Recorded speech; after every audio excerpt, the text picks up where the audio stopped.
Group എയിൽ കരുത്തരായ ഇക്വഡോറിനെ ഞെട്ടിച്ച് African സംഘം ഐവറി കോസ്റ്റ്. 90-ാം മിനിറ്റിൽ നേടിയ ഒറ്റ ഗോളിന്റെ പിൻബലത്തിലാണ് ഐവറികൾ ചരിത്രവിജയം സ്വന്തമാക്കിയത്.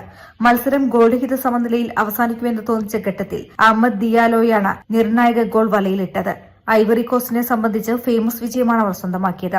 ഫിഫ ലോകകപ്പ് ചരിത്രത്തിൽ ആദ്യമായാണ് ഐവറി കോസ്റ്റ് ഒരു ലാറ്റിൻ അമേരിക്കൻ രാജ്യത്തെ തോൽപ്പിക്കുന്നത്. ഇക്വഡോറിന്റെ കടുത്ത ആക്രമണത്തെ 90 മിനിറ്റും സമർത്ഥമായി പ്രതിരോധിച്ചാണ് ഐവറികൾ വിജയം സ്വന്തമാക്കിയത്.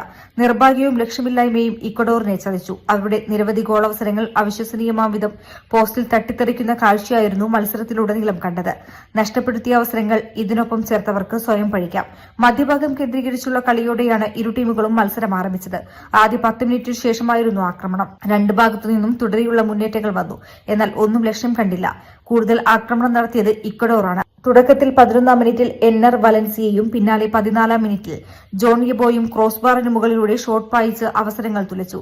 പിന്നാലെ ഇക്വഡോർ ബോക്സിലേക്ക് ഐവറുകളുടെ പ്രത്യാക്രമണം. 17-ാം മിനിറ്റിൽ ബാസൌമന ടൂറയുടെ ഷോട്ട് ഗോൾ കീപ്പറെ മറികടന്നെങ്കിലും പോസ്റ്റിൽ തട്ടിത്തെറിച്ചു. തൊട്ടടുത്ത മിനിറ്റിൽ എല്യവാഹിയും ഐവറികൾക്കായി ഗോൾ ശ്രമം നടത്തി.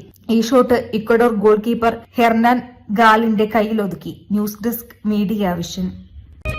അതെ, വീട്ടിലെ മക്കളെ കല്യാണം ഉറപ്പിച്ചിട്ടുണ്ടോ? ഡ്രസ് എടുക്കാൻ നേരെ ശോഭിക വെഡിങ്സിലേക്ക് പോരിട്ടോ. ആഘോഷം ഏതും ആയിക്കോട്ടെ, ഡ്രസ് ശോഭിക്കുന്നു. ഞമ്മളെ മോളെ കല്യാണത്തിന്റെ എല്ലാ ഡ്രസ്സും നമ്മൾ ശോഭിക വെഡിങ്സിന് എടുത്തിക്കണം. നമ്മള് ഹാപ്പിയാ അല്ലേ?